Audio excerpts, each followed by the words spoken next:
what that is.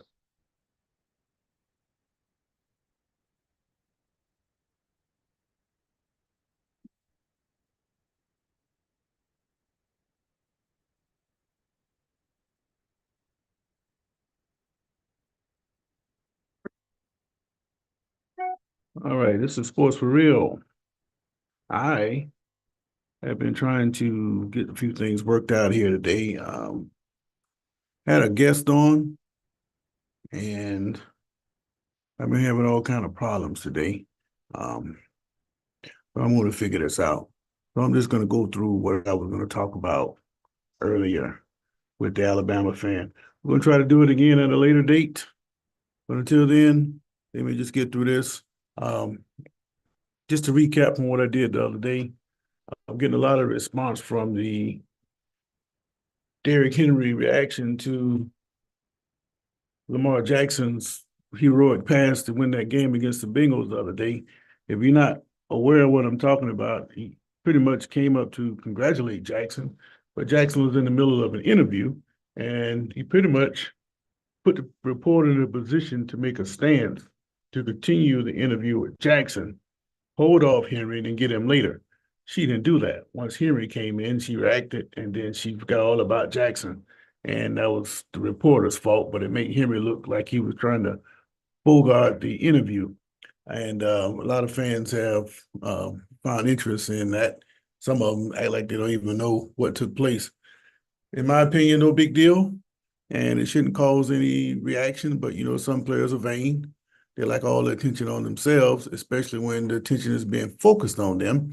And because of that, they don't want no interruption in that. So hopefully that doesn't cause a problem with the Ravens. They won 3 straight. They're looking like what a lot of people thought they would look like. I said all along that the regular season Ravens would do well, and I'm not backing off that. But in the playoffs, then you're going to see something completely different, and that's the point I've been trying to make all along. And more Shannon Sharp jumped on Dan Orlovsky the other day. Sharp will call you out. Called out Orlovsky because Orlovsky seems to not want to attack certain players like Aaron Rodgers. And you can kind of understand where Orlovsky is coming from because he's kind of like a journeyman backup in a lot of ways. He had his infamous moments. He famously ran out of the end zone to give his team a safety, not knowing where he was. That was an embarrassment. But again, a lot of people call him a bust. Maybe he was a bust. But if you play 12 years in the NFL, how much salary did he make as an NFL quarterback? So when you start thinking about the big picture about taking care of your family, is Orlovsky really a bust? But having said that, I think Sharp and all other people are correct into pointing out that if you're not going to do your job fully, protect some while throwing the rest of them under the bus, then you're not doing your job. And that was pointed out to Orlovsky. Now, turnabout is fair play. That's one thing that I believe in. And that kind of came back on Sharp the other day. Yesterday, matter of fact, with Cam Newton was on the set of First Take, and he kind of took a shot at Sharp and kind of broke the whole setup. ESPN didn't quite know how to handle it. But if you don't know what I'm talking about, they were talking about the homecoming and how homecoming gets everything all excited and the things that people do during homecoming, where they focused on the events and not necessarily school. And Sharp broke in after Newton said what he said about you thinking about something else. He set himself up. That's when Newton came back and said, "Oh, about Michelle." Sharp couldn't do nothing but laugh, but ESPN was embarrassed by the situation, and that's the situation where Sharp had the um, voice recordings with him and some woman named Michelle, apparently them having sex, and that was an awkward situation for the entire crew, especially ESPN. But Sharp kind of had it coming to him because he talked trash about people, and it was kind of bounced back on him. But there's no hard feelings on that. It should be over with by now, but ESPN, they're just calling the bad spot at the wrong time that time. Now, today, a couple of games to highlight. Alabama is currently playing South Carolina. The last score I saw, it was 14-0 Alabama. They're trying to bounce back from that monstrous loss they had last week when they played against Vanderbilt. As you know, Vanderbilt knocked them off, and that's something that shouldn't happen. And it came exactly 1 week after Alabama came through and knocked off Georgia in epic fashion. So they got caught sleeping. And I don't think it's going to happen again. And because of that, Tennessee, they also got knocked off by Arkansas. That wasn't supposed to happen. And those two teams are going to play each other. So it might be the best thing to happen to Alabama to get knocked off. But right now they're handling South Carolina.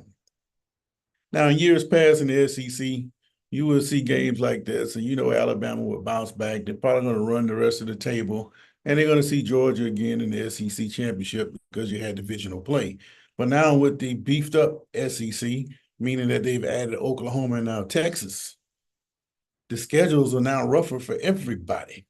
So when I say college football is heating up, it's really heating up because now all those big heavyweight bouts are going to come back to back to back.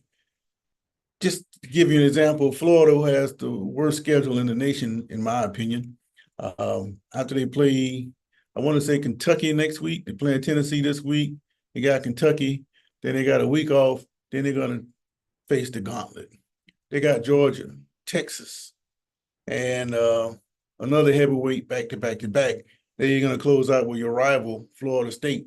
They're having just as many troubles as the Gators. So what you might see in that particular game or what it was back in, say, 79 or 80, when both teams were just middle of the road, just playing for state bragging rights. And I think that's what it's leading to. Because if Florida, unless they can miraculously run on a string of upsets, they're going to win about 3-4 games this year. Napier's going to be out the door. And the SEC, the fans of Florida are going to be crying about their record. Then they're going to be crying about why is the SEC so stacked. They're going to start making excuses, in other words, about why their schedule is so tough. But if you look around, everybody else's schedule is tough too. Georgia's playing Mississippi State today. Then they're going to Austin next week.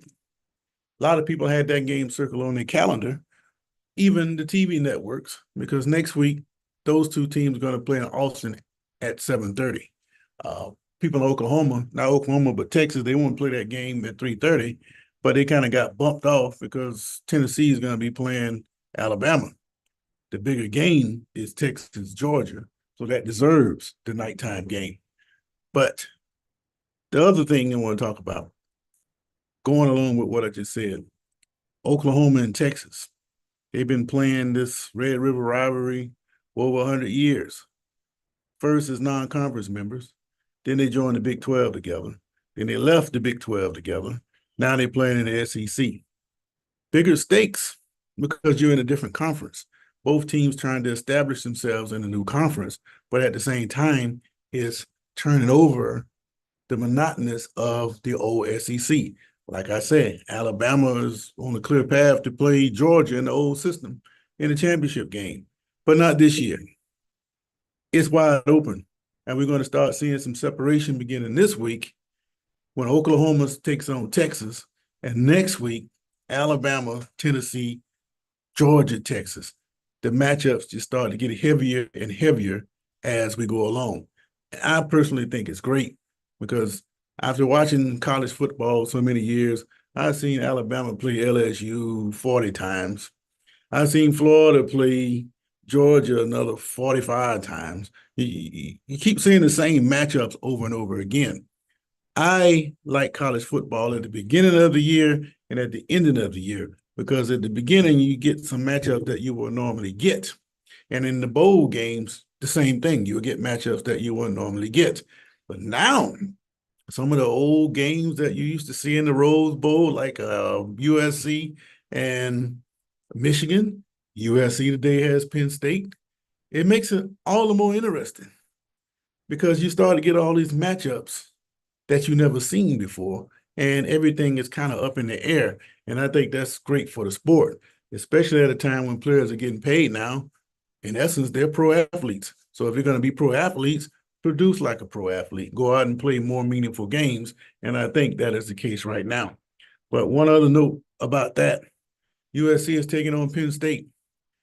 USC is one of the few programs that, regardless of this new alignment, they've always took a chance and went outside the conference no matter where they went to challenge themselves to take on the best.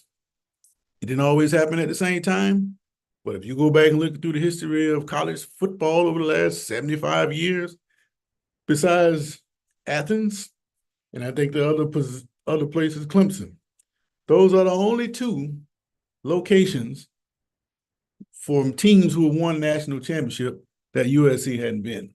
Now, they played Georgia, but I don't think they played them in Athens. But everywhere else they've been. They've been to Miami. They've been to Florida, Florida State. They've been to Notre Dame, of course. They've been to Michigan. They've been to Ohio State, Nebraska. You name the team that won a national championship. And I'm telling you right now, USC has been there. You can't say that about a lot of programs. So everybody else is just trying to step up to the plate where USC has always been. But USC's got Penn State today. They can't seem to find their way on the road. They've blown 2 games against teams they should beat. It should be 5-0 right now, but it also makes them dangerous. Penn State, they've been sputtering a little bit. They hadn't played the competition USC has had. So I'm going to tell you right now, I'm going with USC to knock off Penn State just like they did the last couple of times they played against Penn State, because this is nothing new to them. So keep your eyes open. Another game I didn't give a pick to. Oklahoma's got Texas. Texas is my pick to win the SEC. They're going to survive Oklahoma today, and then they're going to get on Georgia next week.